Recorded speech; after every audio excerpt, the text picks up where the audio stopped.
একটা logic gate থেকে কিভাবে আমরা সমীকরণ বের করতে পারি আমি দেখাবো।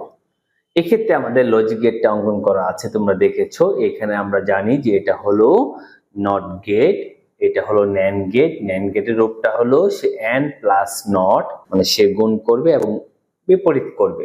তাহলে আমাদের যে সমীকরণের অংশটা দেখছি, এ দেওয়া হলে সে প্রথমত এখানে এ বার আসবে, তারপর সে এখানে বি প্রবেশ করছে, তাহলে আমরা দেখছি এ বার বি, আর এই নটের জন্য হোল বার আসতেছে।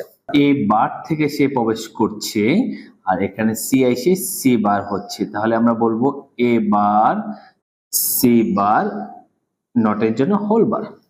এখানে আসতেছে বি এবং সি, তাহলে B into C whole bar. নরের রূপটা কি তোমরা জানো? যত ইনপুট গুলো আসবে ইনপুট গুলো সে যোগ করে বিপরীত করবে। তাহলে আমাদের দেখছি এখানে A bar B whole bar plus আসতেছে হলো A bar C bar whole bar plus B into C whole bar, এই নটের জন্য হোল বার।